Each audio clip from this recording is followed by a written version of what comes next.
پہلے اس ملک کے سیاستدان کو یہ فیصلہ کرنا پڑے گا کہ ہم اپنا سیاست کے دائرے میں رہ کے کریں. اگر ہم سیاست کے دائرے سے باہر جا کے اپنے سیاست کریں گے، کبھی کوئی مئی 9 کی شکل میں کسی ایک ادارہ پہ حملہ کریں گے، کبھی کسی اور وجوہات کی وجہ سے اس ادارہ پہ حملہ کریں گے، تو ہم اپنے دائرے پر نہیں، ہم اپنے سیاسی دائرے میں نہیں رہ رہے ہیں. اور پھر ہم نہ جوڈیشری سے یہ امید رکھے، نہ میرے میڈیا کے دوست سے یہ امید رکھے، نہ کسی اور ادارہ سے یہ امید رکھے کہ وہ اپنے دائرے میں رہ کے کام کریں گے. دوسرا ہم نے کیا کرنا ہے؟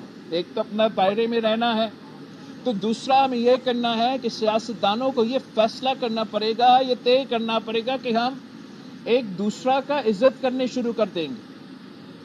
جب تک سیاستدان ایک دوسرے کی عزت نہیں کریں گے، مطلب بیسک مینرز جو کہ آپ کو بچپن پہ سکھایا جاتا ہے، ہم وہاں سے شروع ہوتے ہوئے اس پوائنٹ پہ آ جائے کہ اس ملک کے سیاستدان اختلافات آپس کے رکھتے ہوئے ایک دوسرے کی عزت نہیں کریں گے، تب تک آپ یہ امید نہ رکھیں کہ کوئی اور ادارہ آپ کا عزت کریں گے. اگر ہم یہ بیسکس آپس میں طے کریں، آج طے کریں، کل طے کریں، تو میں آپ کو بتاؤں پاکستان کے بہت ایسے مسئلے ہیں جو خود بخود حل ہوں گے. مگر اگر ہم سیاستدان اپنی ذاتی انا کی وجہ سے، اپنے آپس کی لڑائیوں کی وجہ سے یہ بیسک کانسیپٹس پہ نہیں آئیں گے، تو میرے 3 نسلیں آگے بھی ایسے ہی جو تماشا چلتا آ رہا ہے ویسے ہی چلتا رہے گا. جی میم، آپ بات کر رہے ہیں، لیکن جس طرح جس دوسری نیا پہ پاکستان پیپلز پارٹی نون لیگ کے ساتھ بیٹھ کے حکومت بنا رہی ہے، عوام کا کیا مستقبل دیکھ رہے ہیں؟ گزشتہ اتوار میں ہم نے دیکھا کہ جب پی ڈی ایم آئی تب بھی پیپلز پارٹی بیچ میں سے نکل گئی کیونکہ فیصلے عوام کے حق میں نہیں تھے. اگر ان فیوچر نون لیگ کی طرف سے ایسے کوئی فیصلے آتے جو عوام کے حق میں نہیں ہوں گے، عوام کو مسائل ہیں، باہر آپ جا کر دیکھیں روٹی کپڑا مکان جو پاکستان پیپلز پارٹی کا بنیادی نعرہ ہے، اس کے پیچھے اس وقت عوام آپ کو روتی بلکتی بھی نظر آئے گی. 2 وقت کا کھانا لٹرلی پہلے لوگ صرف باتیں کرتے تھے، اب واقعی لوگوں کو کھانا کھانا مشکل ہے. اس کا کیا پلان ہے آپ کے پاس؟ اور اگر نون لیگ آپ کا ساتھ نہیں دیتی تو اس صورت میں آپ کیا کریں گے؟ کیونکہ پی ڈی ایم میں آپ نون لیگ کو آزما چکے ہیں اور نون لیگ آپ کو آزما چکی ہے. آپ لوگ پھر ساتھ بیٹھے، عوام کا کیا ہوگا؟ دیکھو پاکستان پیپلز پارٹی تو اگر صرف اپنے بارے میں سوچتے تو ہم پتہ نہیں کیا کیا کر دیتے. حالات کیا ہیں؟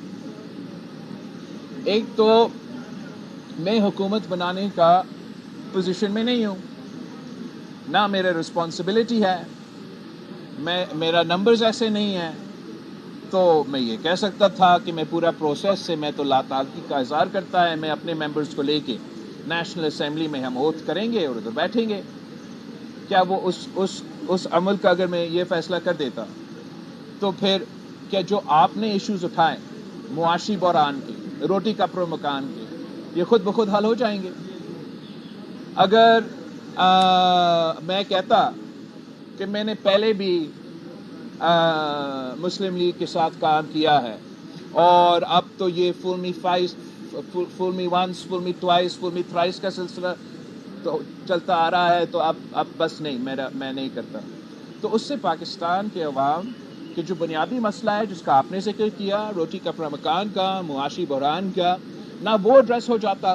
اور جس کیوس اور انسٹیبلٹی آپ کے سامنے نظر آ رہا تھا یہ فیصلہ کرنے سے پہلے کہ ہم ان کو ووٹ دیں گے، اس کی نتیجے میں نہ صرف ہمارا معیشت کو نقصان، ہمارا پولیٹیکل اسٹیبلٹی کو نقصان، ہمارا جمہوری نظام کو نقصان، مگر ہمارا وفاق کو نقصان ہوتا جا رہا.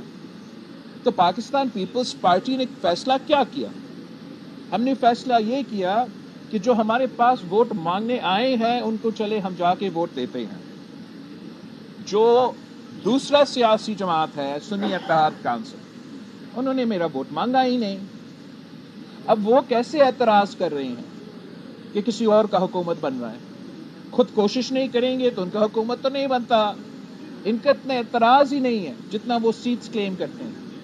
تو اکیلا ہر صورت میں فیبری 8 والے، فیبری 9 والے جو بھی ہو،